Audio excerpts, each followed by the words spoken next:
Leo, I hear this from learners all the time. They say, Maya, I've studied English for years. I have a perfect resume, but somehow I never get the job. I never get the promotion. What am I doing wrong? Wait, that's me. I've definitely thought that before. Right? And here's the part that surprises people. Sometimes it's not about your English level and it's not about what's on your resume. It's about one thing Americans value more than almost anything else: What? relationships. Huh. So you're saying my grammar doesn't matter as much as who I know? I wouldn't go that far. Grammar matters. But here's the phrase you need to understand today: it's not what you know, it's who you know. Okay, I've heard that before, but I never really knew how to use it. That's exactly why we're doing this episode. By the end of this, you'll know exactly what that phrase means in real American workplace culture. And more importantly, you'll know how to actually build the relationships that open doors. I'm ready. Let's do it. Hey everyone, welcome to Speak Like a Native. I'm Maya. And I'm Leo. Let's get into it. So, Leo, let me ask you something. When you hear the word networking, what comes to mind? Oh man, I imagine a big conference room, people in suits, everyone's holding a cup of coffee and a business card, and there's that awkward moment where you have to walk up to a stranger and introduce yourself. Honestly, it sounds terrifying. You just described exactly what most people think, and that's the problem. For many learners, especially from cultures where you're not supposed to talk to strangers, networking feels fake. It feels forced, like you're just using people. Right, because in my culture, you build relationships slowly, over time, with people you actually know. You don't just walk up to someone and say, "Hi, I want a job." Exactly, and that's the cultural clash. In networking is not about using people, it's too. It's at West using is not about using is not West. But in using is not West too, if we're so West, so wand. Before you need them, that's the key part. Yes, think about it this way. Imagine you only call your friend when you need to borrow money. Ouch.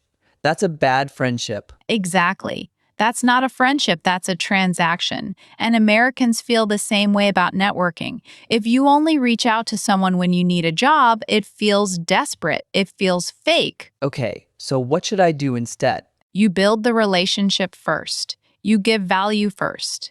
Then, when you need help, and you will, that person already knows you, they like you, they want to help you. So it's not I talk to you because I want something from you. It's I talk to you because I'm genuinely interested in what you do. Boom, you got it. That shift in mindset is everything. Okay, but Maya, practical question. How do I even start? Like, where do I meet people? Great question. Let's talk about the most common places. Number one, LinkedIn. Oh, LinkedIn, the professional Facebook. That's one way to describe it. But seriously, LinkedIn is the number one networking tool in the US, and most learners completely underuse it. How? They create a profile, write their resume, and then nothing. They just wait for recruiters to message them. Yeah, that's what I do. Right. And that's not networking. That's passive. You need to be active. Send connection requests, comment on people's posts, share articles, start conversations. Okay, but here's my fear. If I send a connection request to someone I've never met, won't they think I'm weird? No. In American professional culture, it's totally normal. But there's a right way and a wrong way. Let me give you an example. Please. The wrong way, you send a connection request with no message. Or worse, you send a request and immediately say, I need a job. Can you hire me? I've done that. I know, we all have. Now here's the right way. You send a request with a short, genuine message. Something like this. Hi Sarah, I really enjoyed your recent article about remote work trends. I'm also passionate about this space. Would love to connect and learn from your experience. Oh, I see. You're not asking for anything. You're complimenting her work and showing interest. Exactly. You're starting a relationship, not making a demand. So what happens next? She accepts. Then what? Then you wait a few days and you engage. You comment on her posts. You share something valuable she might like. Then, after you've built a tiny bit of rapport, you can ask for a 15-minute virtual coffee chat. A virtual coffee chat. I've heard that phrase. It's extremely common in the US. You say, "Would you be open to a quick 15-minute virtual coffee chat? I'd love to hear about your career journey." And they actually say yes? More often than you think, Americans love talking about themselves. And if you approach them with genuine curiosity, not desperation, they're usually happy to help. Okay, I need to write this down. So the formula is send a personalized connection request, engage with their content, then ask for a coffee chat. Perfect. And then after the coffee chat, here's the most important step. Most people stop here, they have the conversation, say thank you, and never talk again. Uh-oh, I've done that too. Me too, early in my career. And that's the mistake. The follow-up is everything. Within 24 hours, send a thank you note. Not a generic one, a specific one. Give me an example. Hi, Sarah. Thank you so much for your time today. I really appreciated your advice about transitioning into product management. I'm going to start working on the certification you recommended. I'll keep you posted. Oh, I love that. You're showing that you actually listened, and you're promising to update her. Yes, and then a few weeks later, you send a quick update. Hi, Sarah. Just wanted to share that I finished the certification. Thanks again for the push. Now you're staying on her radar. And when a job opens up at her company, who do you think she'll think of? Me. You, because you built a relationship, not just a transaction. Maya,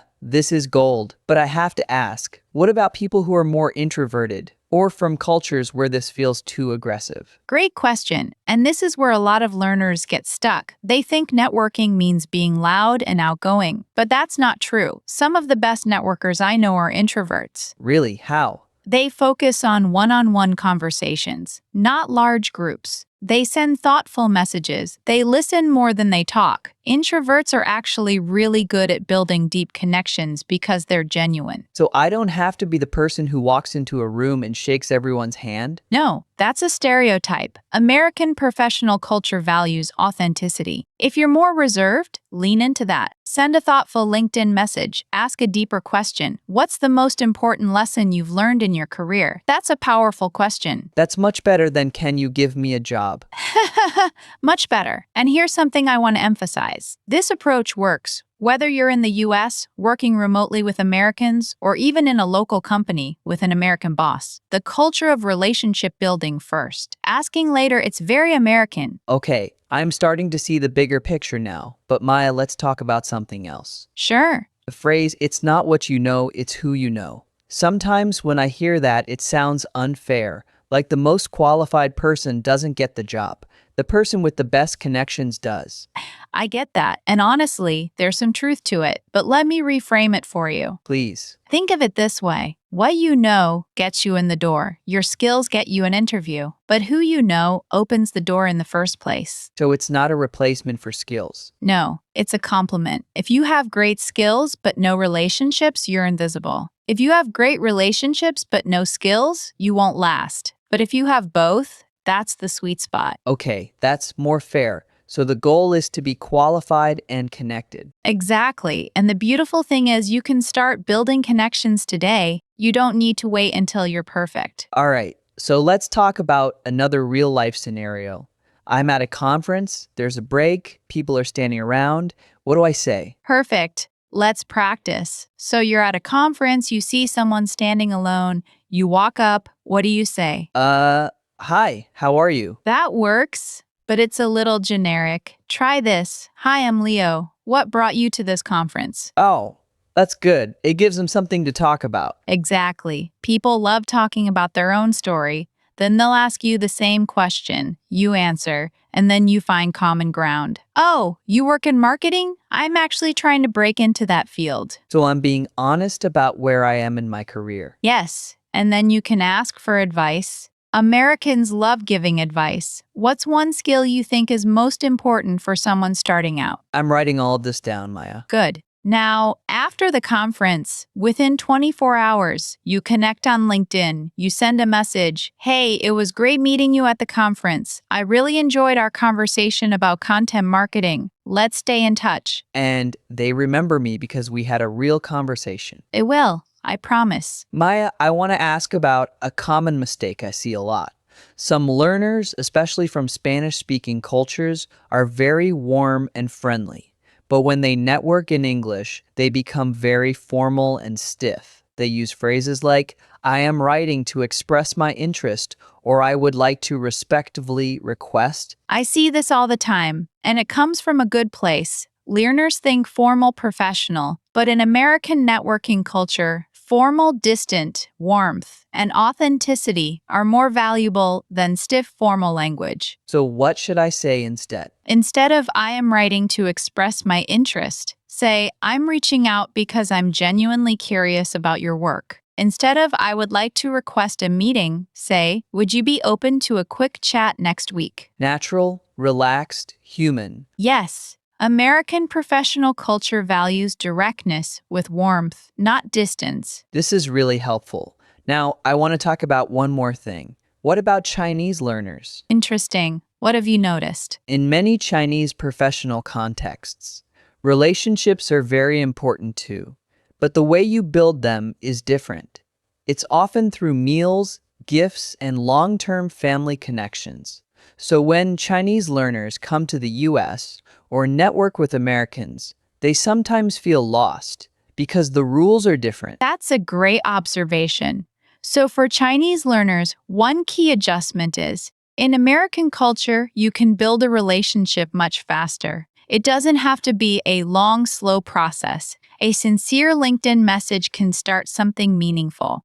Also, Americans are more direct. Instead of hinting at what you want, it's okay to ask clearly. Like, I'd love to learn more about your career path. Exactly. And for Arabic speakers, a common challenge is the concept of time. In many Arabic cultures, relationships take priority over schedules. A meeting might go long because the conversation is more important. But in American business culture, time is very respected. So if you say 15 minutes, stick to 15 minutes. If the other person wants to continue, they'll invite you. So being mindful of time shows respect. Yes, that's a big one. Okay, Maya, I feel like I have a much better understanding now, but I want to practice. Can we do a role play? Absolutely. Let's do it. So here's the scenario. You're on LinkedIn. You find someone who works at a company you admire. They posted about a project they just finished. Send me a message. Okay.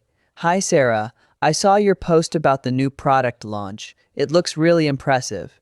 I'm also in product management, and I'm always looking to learn from experienced leaders. Would love to connect. That's solid, but let's make it even better. Add one specific detail from her post. I noticed you mentioned the user research phase took 6 months. That's a challenge we're facing right now. I'd love to hear how you navigated it. Oh, wow. That shows I actually read it. Yes, specificity shows genuine interest. Generic messages feel like copy-paste. Got it. So let me try again. Hi, Sarah. Your post about the product launch was fascinating. I was especially interested in how you approached the user research phase over 6 months.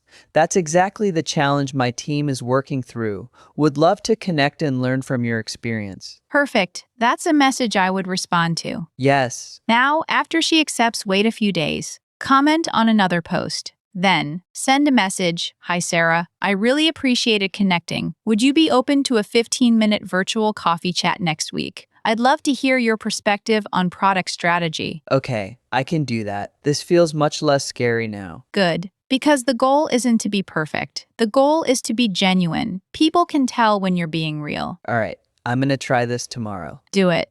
And Leo, here's my challenge to our listeners too.